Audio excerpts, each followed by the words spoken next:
नमस्कार, मैं विशाल। एक बार फिर से आप सभी का स्वागत है। मैं जिन घटनाओं का जिक्र करने जा रहा हूं, अब फिर बोला जाएगा कि मैं मोदी जी को गाली दे रहा हूं। आपने कभी सुना है कि मैंने मोदी जी के बारे में कभी भी अपशब्द बोला हो या किसी के बारे में भी बोला हो? मैं नहीं बोलता। मैं ऊपर से बोलता हूं नरेंद्र दामोदर दास मोदी जी। वही अगर जुमला तंत्र चैनल की बात करें तो वहां मैं क्या बोलता हूं? श्री श्री 108 नरेंद्र मोदी जी महाराज। अब इससे ज्यादा कोई तारीफ क्या कर सकता है? लेकिन फिर भी मोदी विरोधी समझा जाता है। आखिर क्यों? मैं तो उनकी योजनाओं का प्रचार प्रसार कर रहा हूं।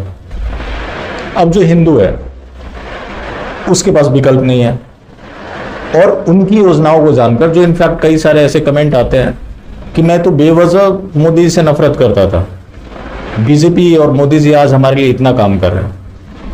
ये दिनी लोगों के कमेंट होते हैं।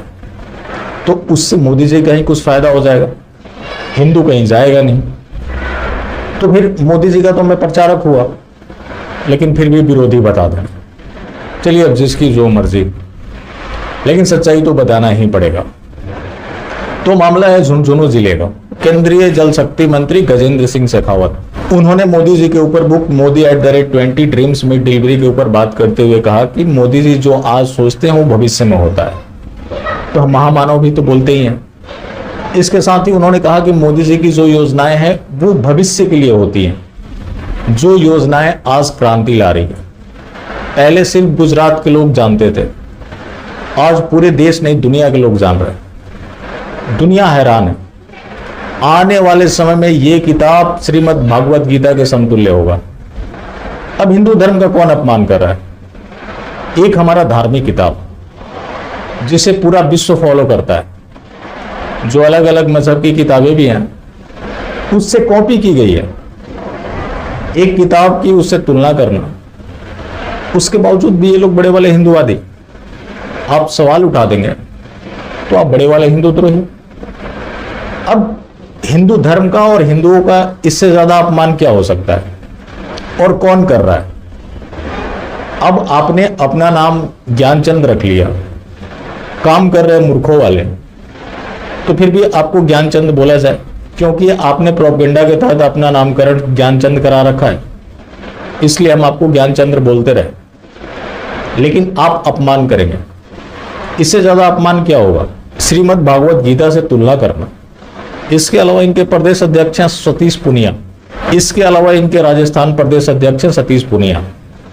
मोदी युग में जीना सौभाग्य की बात है, बिल्कुल सौभाग्य की बात है। सरतन से जुदा पहले नहीं होते थे, अब होने लगे, तो ये तो सौभाग्य की बात है ही।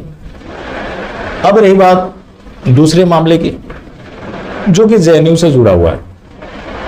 मैं चाहता तो इस मामले को शांतिश्री तक ही खत्म कर देता, क्योंकि शांतिश्री वाइस चांसलर है, वो हिंदू को धर्म नहीं मानती। जितने देवी देवता हुए वो सारे SC ST हुए, ब्राह्मणों को उन्होंने नीचा दिखाया है, हिंदू धर्म को जीने का एक तरीका बताया। ये बात तो मोदी जी भी बोलते हैं। और रही बात भगवानों की, तो उनको आप जाति में क्यों बांटना चाहते हैं? उस समय जाति पाति तो थी नहीं, और भगवान तो भगवान होते हैं, वो सबके होते हैं।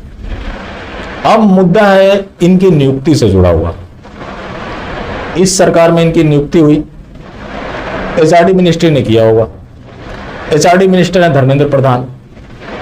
ये लोग बड़े वाले हिंदूवादी हैं, तो ऐसी चीजों को क्यों सहन कर रहे हैं?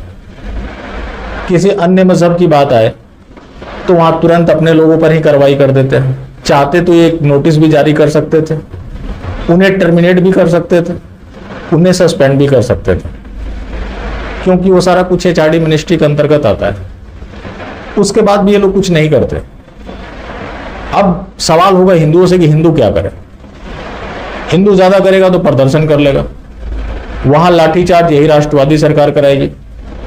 जब ये राष्ट्रवादी सरकार हिंदुओं के ऊपर लाठी भी चार्ज कराएगी, हिंदुओं के विरुद्ध जो काम होगा उसके ऊपर चुप्पी साध लेगी या फिर होने देगी, तो सरकार इनकी है तो जिम्मेवारी किसकी है? सवाल किससे किए जाएंगे? जाहिर सी बात है कि सरकार से ही सवाल होंगे। लेकिन हिंदुओं से पूछा जाएगा तुम क्या कर रहे हो? क्या हिंदू HRD मिनिस्ट्री चला रहा है या लोगों को चुनकर भेजा है जो विपक्ष में लगते थे कि ये उसके माइंडसेट के अकॉर्डिंग काम करेंगे, जिसकी वजह से इन्हें चुनकर भेजा, और ये लोग इस तरह का कृत्य कर रहे हैं। लेकिन सवाल हिंदुओं से पूछे जाएंगे कि तुम क्या कर रहे हो, तो क्या अब हिंदू जाकर एचआरडी मिनिस्ट्री चलाए? अगर ऐसा है तो ये कार्यभार हिंदुओं को दे देना चाहिए। अगर हिंदू वो काम अच्छे से नहीं कर पाए तो हिंदुओं के ऊपर सवाल होने चाहिए। जिसके पास पावर है वो नहीं कर रहा है तो सवाल तो उसी से होंगे, लेकिन जिसके पास पावर नहीं है वो सवाल उठा रहा है, उल्टा उसी के ऊपर सवाल हो, तो ये फिर क्या है?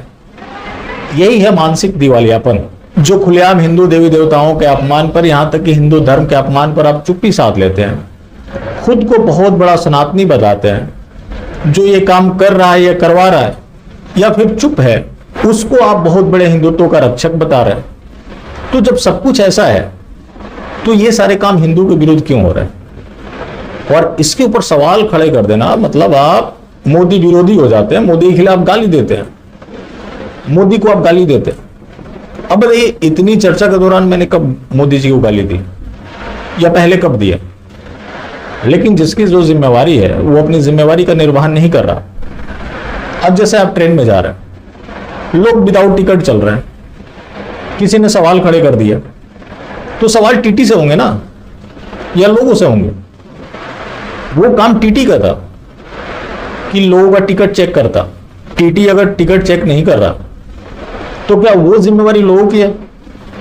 क्या लोग फाइन काटेंगे? लोगों के पास इतनी जिम्मेवारी है?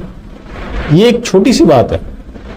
बात होती है रिस्पॉन्सिबिलिटी की, जिसका रिस्पॉन्सिबिलिटी है वही उसका निर्वहन कर सकता है। बाकी जिंदा रहे तो फिर मिलेंगे, और मिलकर रहेंगे तो जिंदा रहेंगे। मिलना जुलना जारी रखे, लेकिन हाँ, मक्कार मास्टर स्ट्रोक वादी बिल्कुल भी ना हो।